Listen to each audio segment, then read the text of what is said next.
നമസ്കാരം. മലയാളി വാർത്തയിലേക്ക് സ്വാഗതം.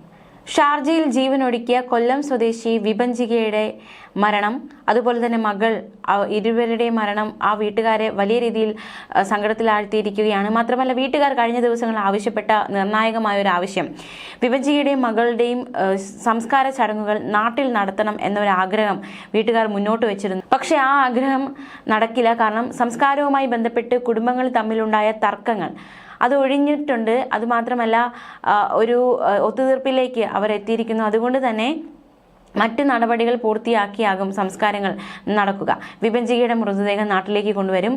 വിഭജികയുടെ കുഞ്ഞിൻ്റെ മൃതദേഹം അത് ഷാർജയിൽ തന്നെ സംസ്കരിക്കും. അതിനുള്ള നീക്കങ്ങളാണ് നടക്കുന്നത്. വിഭജികയുടെ കുടുംബത്തിന് ഇതുവരെ രണ്ടുപേരുടെയും മൃതദേഹങ്ങൾ കാണാൻ കഴിഞ്ഞിട്ടില്ല എന്നതും ഏറ്റവും ശ്രദ്ധേയമാണ്, വേദനാജനകമാണ്. സംസ്കാരം വൈകുന്നത് ഒഴിവാക്കാനാണ് മൃതദേഹം വിട്ടുകിട്ടുന്നതുമായി ബന്ധപ്പെട്ട് കടുംപിടുത്തം ഒഴിവാക്കി വിട്ടുവീഴ്ച ചെയ്തതെന്നാണ് വിഭജികയുടെ കുടുംബത്തിന്റെ ഒരു പ്രതികരണം. അവർ നിലപാട് വ്യക്തമാക്കിയിരിക്കുന്നത്. കഴിഞ്ഞ ദിവസങ്ങളൊക്കെ ഈ ഒരു കുട്ടിയുടെ മൃതദേഹവുമായി ശ്മശാനത്തിൽ എത്തുന്നു. അപ്പോഴാണ് കോൺസുലേറ്റിന്റെ കോള് വരുന്നത്.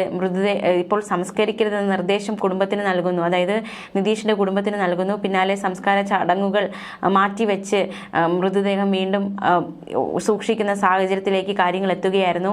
അതായത് വിഭജികയുടെ അമ്മ ആവശ്യപ്പെട്ടത് ഇരുവരുടെ മൃതദേഹം നാട്ടിലേക്ക് കൊണ്ടുവരണം, അവർ ജനിച്ചത് എവിടെയാണോ അവിടെ തന്നെ സംസ്കാരം നടത്തണം എന്ന ജനിച്ച മണ്ണിൽ തന്നെ സംസ്കാരം നടത്തണമെന്ന ആഗ്രഹമായിരുന്നു വീട്ടുകാർ പങ്കുവെച്ചത്. പക്ഷെ എന്തായാലും അതൊരു ഒത്തുതീർപ്പിലേക്ക് എത്തിയിട്ടുണ്ട്. കഴിഞ്ഞ ദിവസം ഹൈക്കോടതി ഈ വിഷയത്തിൽ ഇടപെട്ടപ്പോൾ നിർണായകമായ പല ചോദ്യങ്ങളും ഉന്നയിക്കുന്ന സാഹചര്യമുണ്ടായി.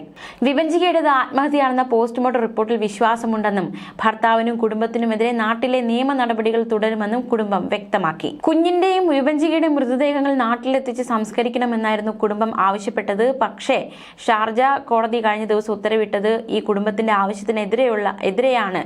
അതായത് കുഞ്ഞിന്റെ മൃതദേഹം അച്ഛൻ നിതീഷിന് വിട്ടുകൊടുക്കാനായിരുന്നു ഷാർജ കോടതിയുടെ ഉത്തരവ്. അതുകൊണ്ട് തന്നെ കോടതിയുടെ ഉത്തരവ് അനുസരിച്ച് കുടുംബത്തിന് വഴങ്ങേണ്ടി വന്നു. വിഭജികയുടെ മൃതദേഹം നാട്ടിലേക്ക് കൊണ്ടുവരും. പക്ഷേ ഭർതൃ വീട്ടുകാർക്കെതിരായ കേസുമായിട്ട് മുന്നോട്ട് തന്നെ പോകുമെന്ന് തന്നെയാണ് വിഭജികയുടെ കുടുംബം വ്യക്തമാക്കുന്നത്.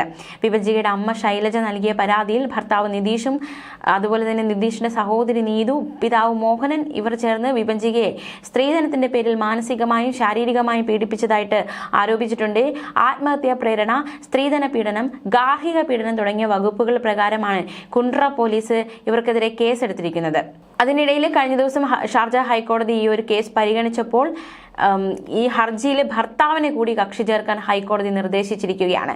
ഷാർജയിൽ സംസ്കരിക്കാതെ നാട്ടിലേക്ക് മൃതദേഹം കൊണ്ടുവരാൻ ആവശ്യപ്പെടുന്നതിന്റെ കാരണം എന്താണ് എന്നും കോടതി ചോദിച്ചു. മാത്രമല്ല, ഭർത്താവിനല്ലേ നിയമപരമായ അവകാശം എന്ന നിർണായകമായ ചോദ്യം കൂടി കോടതി മുന്നോട്ട് വെച്ചു. ഇരുവരുടെയും മരണം സംശയാസ്പദമായ സാഹചര്യത്തിലാണെന്നും കൊലപാതകമാണോ എന്ന് സംശയമുണ്ട്, അതുകൊണ്ട് തന്നെ അന്വേഷണം വേണമെന്നും ആവശ്യപ്പെട്ട് വിഭജികയുടെ മാതാവിന്റെ സഹോദരിയാണ് ഹർജി നൽകിയത്. ഈ ഹർജിയാണ് കോടതിക്ക് മുൻപാകെയുള്ളത്. ഹർജി വീണ്ടും പരിഗണിക്കും. എന്തായാലും ഭർത്താവിനല്ലേ നിയമപരമായ അവകാശം എന്നാണ് കോടതി ചോദിച്ചത്. പക്ഷേ ഈ കേസുമായി ബന്ധപ്പെട്ട് കുടുംബം ഗുരുതര ആരോപണങ്ങളാണ് നിതീഷിനെതിരെ ഉന്നയിച്ചത്. ഇരുവരുടെ മൃതദേഹങ്ങൾ നാട്ടിലേക്ക് തിരികെ കൊണ്ടുവരണമെന്നായിരുന്നു ഹർജിയിൽ അമ്മ പ്രധാനമായി ആവശ്യപ്പെട്ടത്. പക്ഷേ മൃതദേഹങ്ങൾ എങ്ങനെ തിരികെ എത്തിക്കാനാകുമെന്ന് ജസ്റ്റിസ് എൻ നഗരേഷ് ചോദിച്ചു.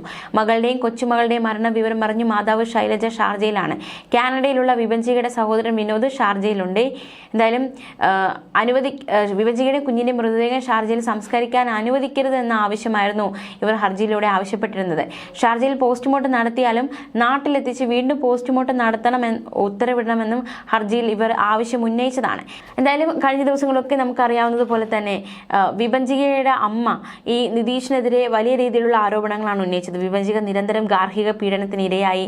ഇതിന്റെ തെളിവുകൾ, ചിത്രങ്ങൾ അടക്കം ഹർജിക്കൊപ്പം സമർപ്പിച്ചിരുന്നു. മാത്രമല്ല, ഒരു വലിയ രീതിയിലുള്ള അന്വേഷണം, പഴുതടച്ച രീതിയിലുള്ള ഒരു അന്വേഷണം ഈ ഒരു കേസിൽ വേണമെന്ന ആവശ്യം കുടുംബം മുന്നോട്ട് വയ്ക്കുകയുണ്ടായി. പക്ഷേ കാര്യമായ സഹകരണം കിട്ടുന്നില്ല എന്നതടക്കമുള്ള പരാതി ഹർജിയിൽ പങ്കുവച്ചിട്ടുണ്ടായിരുന്നു. ഈ വലിയ രീതിയിലുള്ള അന്വേഷണം, പ്രതികൾ അല്ലെങ്കിൽ മകളുടെ മരണത്തിലേക്ക് നയിച്ച സംഭവം, അതിന് കാരണക്കാരായവരെ വെറുതെ വിടരുത് എന്ന നിലപാട് തന്നെയാണ് വിഭജികയുടെ അമ്മ സ്വീകരിച്ചതും കോടതിയിൽ അത്തരത്തിലൊരു ആവശ്യമാണ് ഹർജിയിലൂടെ മുന്നോട്ട് വെച്ചത്. എന്തായാലും വിഭജികയുടെ പോസ്റ്റ്മോർട്ടം റിപ്പോർട്ടൊക്കെ കുടുംബം കാത്തിരുന്നു. കാരണം കാരണം കുഞ്ഞിൻ്റെ പോസ്റ്റ്മോർട്ടം റിപ്പോർട്ട് വന്നപ്പോൾ കുഞ്ഞിൻ്റെ മരണം അത് കഴുത്ത് ഞെരിച്ച് കൊലപ്പെടുത്തിയ ശേഷം കെട്ടിത്തൂക്കിയതാണ് എന്നതായിരുന്നു ആ കുഞ്ഞിൻ്റെ പോസ്റ്റ്മോർട്ടം റിപ്പോർട്ടിൽ പുറത്തു വന്നത്. വിഭഞ്ചിയുടെ മരണം എങ്ങനെയാണ് സംഭവിച്ചതെന്ന് അറിയാനായിരുന്നു കുടുംബം കാത്തിരുന്നത്. എന്തായാലും അത് തൂങ്ങി മരണമാണ് എന്നാണ് പോസ്റ്റ്മോർട്ടം റിപ്പോർട്ടിൽ വ്യക്തമാക്കിയിരിക്കുന്നത്. ഈ പോസ്റ്റ്മോർട്ടം റിപ്പോർട്ടിൽ വിശ്വാസമുണ്ട് എന്ന നിലപാടും കുടുംബം സ്വീകരിച്ചു കഴിഞ്ഞു. അതിനുശേഷം നിലനിന്നിരുന്നത് ഈ മൃതദേഹം സംസ്കരിക്കുന്നതുമായി ബന്ധപ്പെട്ടുള്ള വിഷയത്തിലുള്ള തർക്കങ്ങളായിരുന്നു. ആ തർക്കങ്ങളും ഏതാണ്ട് ഒരു ഒത്തുതീർപ്പിലേക്ക് എത്തിയിരിക്കുകയാണ്. വിഭഞ്ചികയുടെ മൃതദേഹം നാട്ടിലെത്തിക്കും, കുട്ടിയുടെ മൃതദേഹം ഷാർജയിൽ തന്നെ സംസ്കരിക്കും. കോടതി ഇടപെടുന്ന സാഹചര്യമുണ്ടായി. എങ്ങനെ നാട്ടിലേക്ക് എത്തിക്കുമെന്നതടക്കമുള്ള ചോദ്യങ്ങൾ കോടതിയുടെ ഭാഗത്തു നിന്നുമുണ്ടായി. എന്തായാലും കുടുംബത്തിൻ്റെ പല ആവശ്യങ്ങളുമായിട്ടാണ് കുടുംബം ഷാർജയിൽ എത്തിയത്. നിയമ പോരാട്ടം തുടരുമെന്ന് കുടുംബം വ്യക്തമാക്കിയിരിക്കുന്നു. മകളുടെ ആത്മാവിന് ശാന്തി കിട്ടാൻ, അല്ലെങ്കിൽ തൻ്റെ മരണം വരെയും മകൾക്ക് നീതി കിട്ടാൻ താൻ പോരാടുമെന്ന നിലപാടാണ് വിഭഞ്ചികയുടെ അമ്മ സ്വീകരിച്ചിരിക്കുന്നത്. അതിക്രൂരമായ പീഡനമാണ് തൻ്റെ മകൾ ആ വീട്ടിൽ നേരിട്ടത്. തൻ്റെ കുടുംബജീവിതത്തിൽ സമാധാനം വരും, ഒരു കുട്ടി ഉണ്ടാകുമ്പോൾ നിതീഷ് ഈ സ്വഭാവമെല്ലാം മാറ്റി ഒരു ഭർത്താവ് എന്ന രീതിയിൽ പെരുമാറി തുടങ്ങും എന്നതടക്കമുള്ള പ്രതീക്ഷയോടെ ജീവിച്ച പെൺകുട്ടിയാണ് വിഭഞ്ചിക. പക്ഷേ വിധി മറ്റൊന്നായിരുന്നു. എല്ലാ പ്രതീക്ഷകളും തെറ്റിയാണ് തൻ്റെ മുന്നിലേക്ക് ആ ഒരു വക്കീൽ നോട്ടീസ് വരുന്നത്, വിവാഹമോചനത്തിൻ്റെ നോട്ടീസ് വരുന്നത്. ഇതോടെ ആകെ തകർന്ന വിഭഞ്ചിക മരിക്കുകയായിരുന്നു, അല്ലെങ്കിൽ ആത്മഹത്യ ചെയ്യുകയായിരുന്നു കുഞ്ഞുമായി എന്നാണ് കുടുംബം പറയുന്നത്.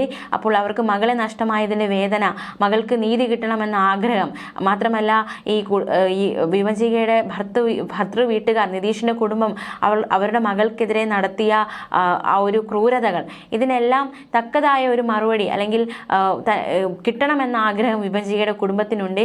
അതിനുള്ള നിയമ പോരാട്ടം തുടരുമെന്ന് അവർ വ്യക്തമാക്കിയിട്ടുണ്ട്. എന്നാലും നിർണായകമായ ചോദ്യമാണ് കോടതി ഉന്നയിച്ചത്. സംസ്കാരം ഇന്ന് തന്നെ കുഞ്ഞിൻ്റെ സംസ്കാരം ഇന്ന് ഷാർജയിൽ നടക്കുമെന്നാണ് മനസ്സിലാക്കാൻ സാധിക്കുന്നത്. നിയമ പോരാട്ടവുമായി അവർ പോരാടുക തന്നെ ചെയ്യും. എന്തായാലും നിതീഷിനും കുടുംബത്തിനുമെതിരെ എന്താണ് അടുത്ത നിയമപരമായുള്ള നടപടി എന്ന ഒരു കാര്യമാണ് ഇവർ ഉറ്റുനോക്കുന്നത്. ന്യൂസ് ഡെസ്ക് മലയാളി വാർത്ത.